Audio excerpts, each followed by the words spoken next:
our next presenter is Gemma Mole. She lives in the United Kingdom. She describes herself as growing up with the most gentle soul that you could meet. She says, my brother Paul was the center of my family's life. My parents, Jackie and Terry, put his needs before theirs.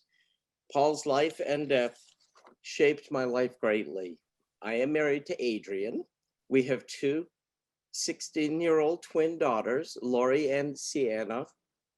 I work as an audiologist and hearing therapist in the UK. Gemma? Thank you. Thank you very much, John. Thank you for allowing me to share Paul's life here. That's great. So Paul was born in 1957 and sadly died last year. Next slide, please. So I guess I'd better start with life before Paul for my parents. And there in the background, you can see my mum, dad and Paul. So my mum and dad had their dreams. My dad was very ambitious. He was a car designer at the time. They obviously wanted a family, but I'm sure they never imagined the life that they were going to have with Paul. Next slide, please. So the worst 2 days of my mum's life were when she lost her first child during labour and then had the fear of having any more children. And when she eventually got pregnant with Paul, she needed a cesarean and there was a power cut. So after 6 hours of waiting, she knew that there were going to be problems. Next slide. So Paul was born and they were given two options by the doctors: take him home or put him away. And at that time, putting him away would have been into a home in a mental asylum. He had a diagnosis of cerebral palsy and brain damage and that he wouldn't reach his 4th birthday. They told him he wouldn't see, hear or speak, that he wouldn't walk. My mum had a constant reminder that Paul was different to any other child around because my cousin Anne was born the week before he was. So she was constantly comparing his lack of development with Anne. Next slide, please. However, they had a beautiful baby who had problems, but he continued smiling throughout life. Next slide, please. They got on with life. My dad was determined that Paul would walk, and he developed and made a walking frame for him. They got calipers to protect his legs and strengthen his legs because when he tried to stand up, his ankles would just collapse inwards. So they did all this by themselves without any help from anybody else at that time. Next slide.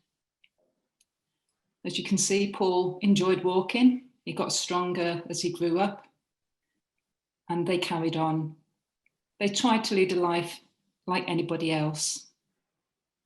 Next slide, please. So in the early years with Paul, he struggled with food and he used to choke a lot. I mean, that continued throughout life. He made no attempt at all to feed himself, although we tried lots and lots of times to get him to do that. He had seizures. He was incontinent. He did start to speak. He had a few words. And I remember when I was younger that he would say, Mama, Dada, Nana, car. He loved cars. And quite often you just get car, car, car.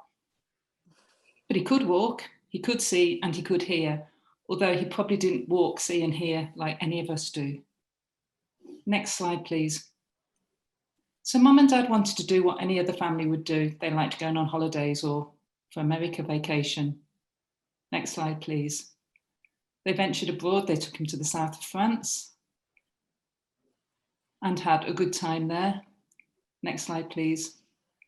My dad tried to get him to play with balls and things like that. And I see there's a picture there with Paul with sunglasses on, which is amazing because he never kept them on when he got older. Next slide, please. But it wasn't quite the same.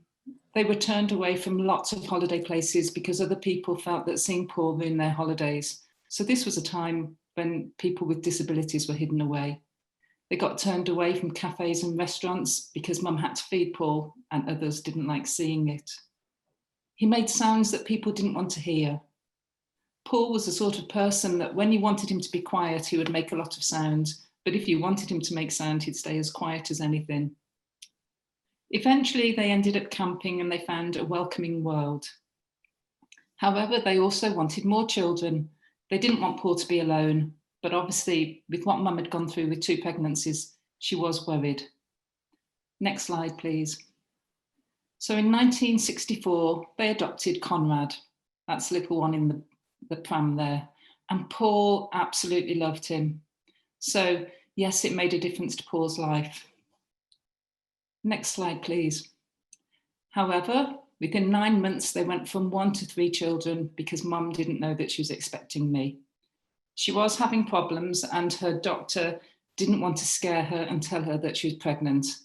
However, when Conrad got German measles, she then found out that she was expecting me and the doctor told her that she was pregnant. So it was quite a hard time for Mum, and she had to do everything for all 3 of us, and we all wore nappies, diapers, we all needed attention. So she had her hands full. And she didn't have any of the help that we have nowadays. We were all in terry toweling nappies. Next slide, please. So what was family like with Paul? Well, he was definitely at the centre of it. Our family evolved around Paul, or revolved around Paul. So Conrad and I knew no different. He was just our older brother. He'd always been there. That was normal for us. We did things for him because we always had, and we copied what our parents did for him. We probably had to do more for ourselves because Mum was giving Paul all the attention. So we did start taking ourselves to school, probably earlier than our friends. We only realised that our family was different when we visited our friends' homes, and we got there and they didn't have a Paul. That was quite a shock for me. But what was even more shocking was when they came to my house, they were scared of Paul because they'd never seen anyone like him before. Next slide, please. So yes, Conrad and I did what we could, but it didn't always go right. We'd give him food and drinks and he'd choke. We'd change his nappy with the terry toweling nappies with pins, and occasionally we didn't intend to stick him with the pins, but we did. Or we'd put the nappies on and standing up, they'd just fall straight down again. We'd try getting him dressed and getting his clothes on him, and we'd get them twisted, and we'd end up putting 2 legs of trousers on the 1 leg of him. So we did what we could, but it was not always to the best. We tried to brush his teeth and his hair. He did not like that at all. He hated being touched. However, we would play with him inside and outside, and we had many little accidents. We used to like to make Paul laugh by, it sounds bad really, pushing him so he would stand between the 2 of us and we'd push him backwards and forwards, and he loved it. Occasionally, it didn't always go to plan. And there were times where we would take him for walks and we wouldn't tell our mum. And I remember hearing about one summer when Conrad was about 7 or 8, and he knew that Paul really liked watching the cars. And we lived on a really, really quiet road. So Conrad decided he was going to take Paul to the nearest busy road that he could find. And by the time my mum knew, she was frantic with worry. And eventually she ran out the house and went looking for him. And she met a man and said, "Have you seen 2 children? One's disabled." And the man said, "Yes, they're up on the main road. The older one fell over and the younger one asked me if I could pick him up, but they're sitting on a bench now watching the cars."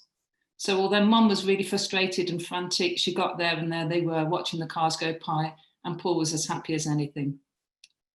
Next slide, please. So yes, as I said before, our holidays were camping holidays, and it was every year to the same place. And as you can see on that, Paul developed, he loved camping, although I do wonder how Mum and Dad managed when we didn't have any modern facilities for camping and we just slept on the floor. But Paul absolutely loved it. Next slide, please. And when we went to the beach and we were with people, he was just so happy that we were with him, and he did used to smile an awful lot. It just showed how happy he was. Next slide, please. So yes, as the years went on and we all got older, we still carried on camping. And you can tell from those slides that was quite a long time ago, from those flared trousers that Paul's got on. And behind Paul on the left-hand side, you can see that there's a beetle, and that was our main form of transport. We had a beetle, we went everywhere in the beetle. Obviously with camping, it was with the trailer on the back, but Paul absolutely loved the Beetles. And it was the one car that we could actually get him into the back of, no difficulty at all. He had just the right technique to get into that and get out of it, but you needed to know what to do. Next slide, please. So that was later when we were a bit older, and we still carried on going back to the same place in Wales.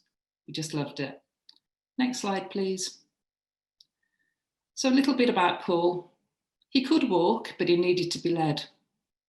He hated being touched. So he would also try and pull away from you when you were trying to walk. So often a walk would be stopping and starting because he'd pull away and he'd stop, and then you'd have to try and coerce him into holding onto you again, or being able to hold his hand so that you could carry on walking with him. He was quite unsteady on his feet. He needed help getting from the floor and low seats. He needed help getting up and down the stairs. And when we were younger, that was very much a case of one of us pulling him up while the other one pushed from behind.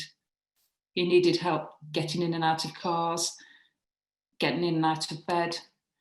But the one thing that you could do is you could leave him in one spot and he wouldn't move away. So my mum knew that she could leave him at the front of our house in the hope that cars would go past and he would just stay there. He wouldn't wander off. So that was peace of mind for her. Next slide, please. So illnesses and problems. He had all the things that are on there: epilepsy, hyperspadia, dysphagia, excessive dribbling, drooling at times. He went through periods of depression, and that took quite a while to work out. He was very, very skinny and tall. So he never got heavier than 9 stone, and he was 6 foot tall. And dietitians always blamed mum for his low weight, but regardless of what we did, we never managed to get the weight on him. And then later in life, he had illnesses like anybody else could have: testicular cancer, fractured hip, blocked bowel removal, kidney failure, and eventually pneumonia and sepsis. So he had quite a tough life, really. Next slide, please. So doctors always struggled with Paul. Obviously, he had no diagnosis at that stage. They didn't know what to do. He couldn't speak and they were helpless, but they wouldn't listen to us either. So he had lots of things, like when he broke his hip, we knew that he'd hurt himself because he didn't want to put weight through his leg. And we took him to the doctors at the hospital, to the accident and emergency department. And we had to carry him in because there weren't any wheelchairs or anything like that. And because he was so skinny, they just pushed his trouser leg up his trousers and examined him. And they x-rayed just from his thigh down. And we got home, they said there was nothing wrong, took him home, he still wouldn't walk. When we needed to change his nappy, he couldn't stand for that. So we put him on the floor, and that's when we noticed that he'd got a broken hip. So back to the hospital we had to go. So we had lots of times where it took quite a few attempts for anyone to take any notice of what was wrong. Next slide, please. I see on the Facebook pages, a lot of you talk about the different mannerisms, behaviours of your children, and Paul had lots, not necessarily all at the same time. He had more than on here, but these are the ones that I remember thinking about: grinding his teeth, rubbing his face. But if he was rubbing his face, that usually indicated that something was wrong. Sticking his fingers in his mouth or his ears or his nose. Every now and then he'd realise, even as an adult, oh, I've got my mouth, let's see how many fingers I can get in my mouth. He used to love twisting his clothes belt loops, and quite often he'd get his fingers stuck in them, and you'd see him trying to frantically pull his finger out the loop and having to cut the loop off so that he could get his finger free. He liked scratching himself, especially when you were changing his nappy. At times he'd turn around on the spot, but he'd only turn the one way, and he'd always end with the stamp on his foot. And it was almost as though he was trying to tell us something and we couldn't work out what it was. And he'd moan when he was depressed or he was fed up. And on the other side, he loved clapping. And I'm sure, like most of your children, he would clap, but he'd extend his hands really far to the side so that if anybody was there, they'd get whacked by him first before he put his hands together. He made happy noises. And although his stability was quite poor, it was amazing that he could jump on the spot when he was excited and never fall over. He cried, but he didn't cry tears. He never cried tears.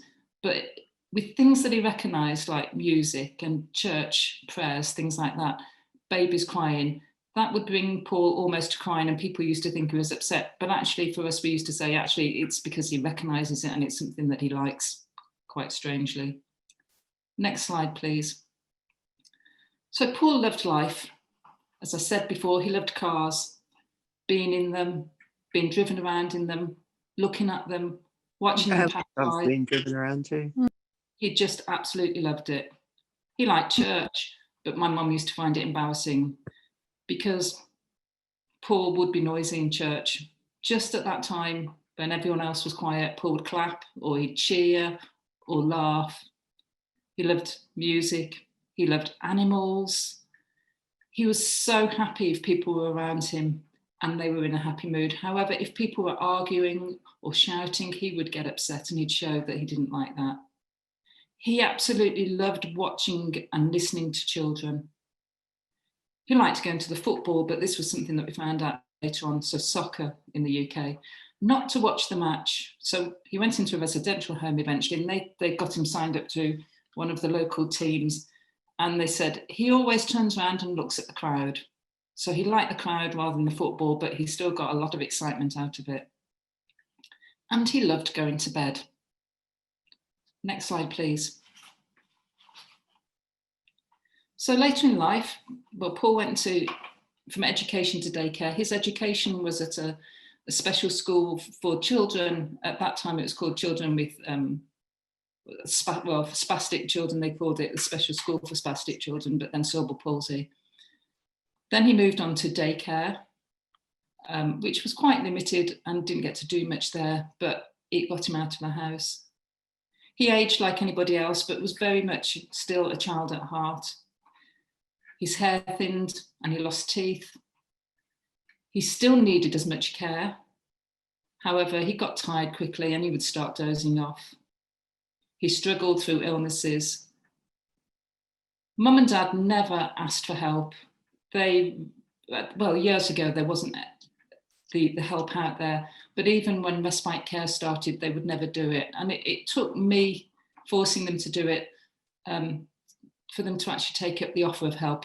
So their very first holiday without Paul was when I was 21. And I just said to them, I've asked my friends to help look after Paul. Why don't you go away for a long weekend? And they did.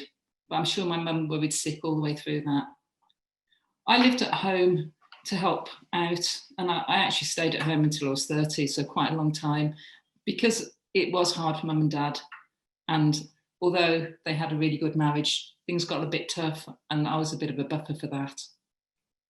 And eventually, yes, they got respite care involved, but mum and dad still got older. Next slide, please. So mum and dad's concerns were what's going to happen to Paul if anything happened to them. They didn't want anybody else to look after Paul because they felt that they were the only ones that knew how to care for him. And they didn't want me to be burdened with him. So although I was still living at home helping out, my dad's biggest fear was that I would then be left with Paul, and he really didn't want that. But as I said, I did move out when I was 30. So these are probably all concerns that most of you have for your children as well. Next slide. So on the 10th of April 2004, I had my twins, and Paul loved everything about them. He would almost sit and purr to himself, arms snuggled into his chest. He would look at them, but almost as though he wasn't looking at them. If they cried, he almost cried, and if they laughed, he laughed. Next slide, please. So that was the day that I brought the girls home from hospital, and he was just totally taken by them. He just wanted to be around where they were all the time. Next slide, please. So mum, dad and Paul were very much part of our lives. If we went on holiday, they came on holiday. And by that time, we'd got a wheelchair for Paul because he didn't walk as well after breaking his hip. But as you can see, my daughters at that age like to be involved. So the one on the right is pushing the chair and the other one's sitting on his lap. They just absolutely loved being around Paul, and Paul loved being around them. Next slide, please. As you can see, if he was with people and we were happy, he was always smiling. Next slide, please. So again, children there and Paul smiling. He just absolutely loved it. Next slide, please. However, mum had 48 years of guilt. She always felt that she'd done something wrong, and she was always worried that she'd pass something on to me. So before I had even got married, they tried to look at finding out about Paul, whether there was anything that they could do to try and stop me going through something that they'd gone through. Testing started before I had my children, but on the 10th of April 2006, that changed and we received the diagnosis of Mowat-Wilson syndrome. So that was on my daughter's 2nd birthday, and that changed Mum's life. Mum and my parents both felt that they hadn't done something wrong, that they couldn't blame themselves anymore. And it was just one of the best things that ever happened for them. Next slide, please. So yes, life continued, we all got older. My dad got cancer and recovered. Paul got ill. Dad got cancer again. And my mum looked after both Paul and my dad when she was 77. And then at the age of 76, my dad passed away. And then Mum was left on her own to look after Paul, who at that time was 53. I helped out every day, so I had moved away slightly, but I used to go in morning and evening and check that everything was okay. And I managed to arrange for people to go in and help out as well. So Mum finally accepted a little bit more help then. However, in 2011, his stair lift broke and he had to go into respite care. And they said it would only be for a short while, but we couldn't get the stair lift repaired and social services in our area refused to replace it. So he stayed in respite care until he eventually moved into a residential home. Next slide, please. So even though Paul moved into a home, I would make sure that my mum met with Paul and we got out as a family as often as we could. So as you can see there, he is aging. He's lost a few teeth. And the other thing is, now that he lost his teeth, he'd then stick his tongue through the gaps where his teeth were. So it gave him something else to play around with and enjoy the sensation of. Next slide, please. 2012, sadly, my mum got dementia. But by this time, Paul had moved into a fantastic residential home with 7 other residents that had all got disabilities. A short while later, Mum had to move into care and Mum moved into a home near to where Paul was. And I took guardianship of both of them. And my aim was to make sure that they spent lots of time together.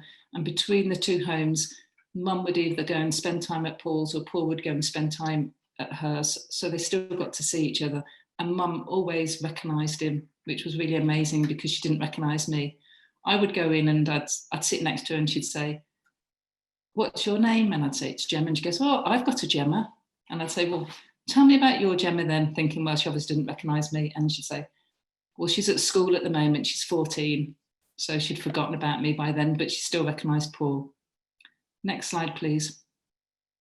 So as you can see, they both got older, they both lost the teeth. That's Mum visiting Paul.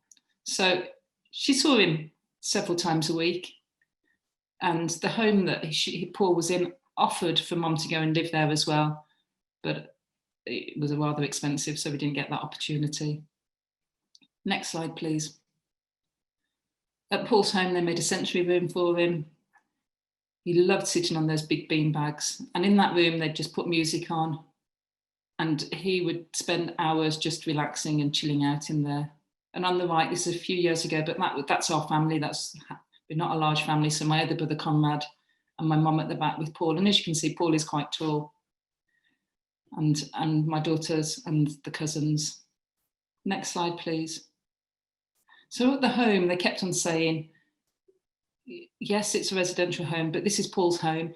If he'd have been like you, he would have had his own home and you'd have gone around and visited and you'd have had meals with him.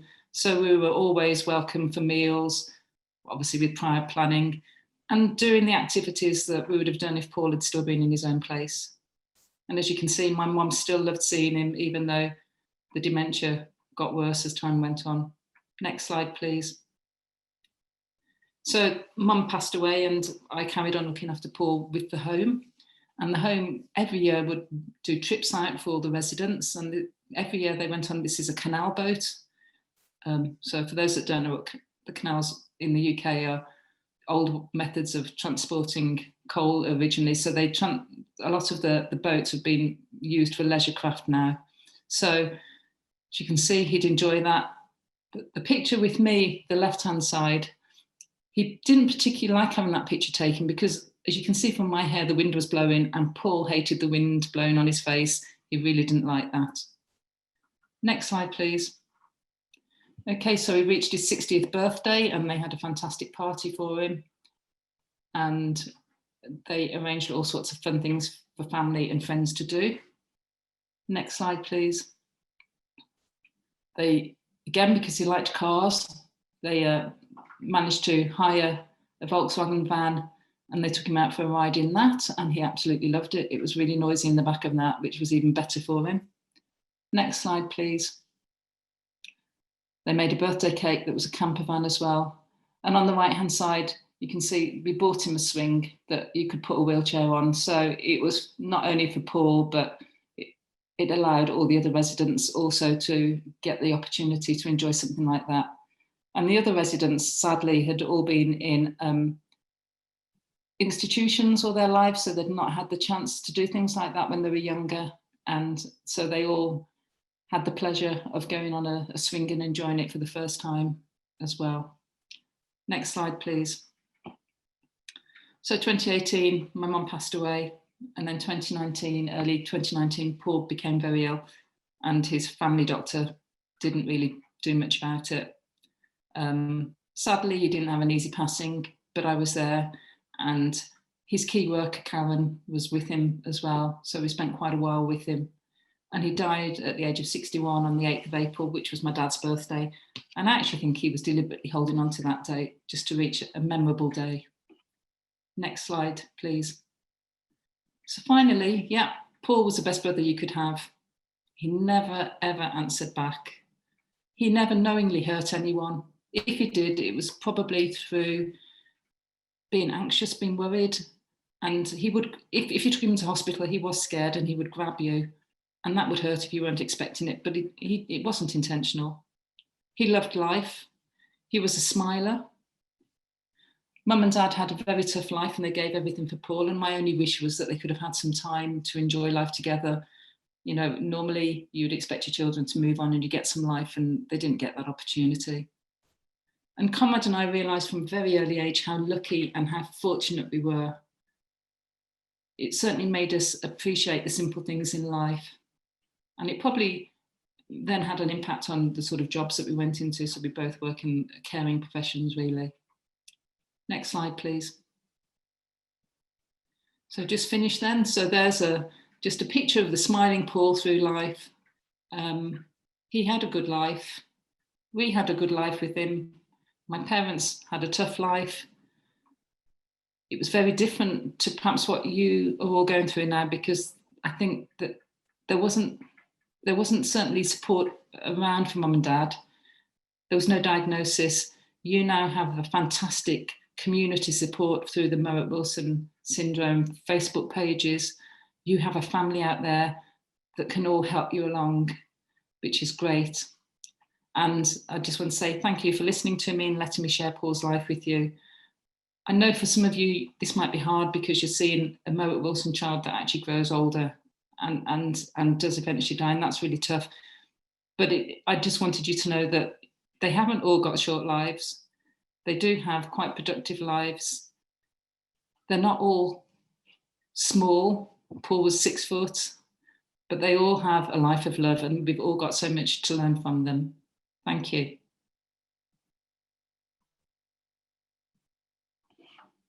I'm happy to answer questions if anyone's got any.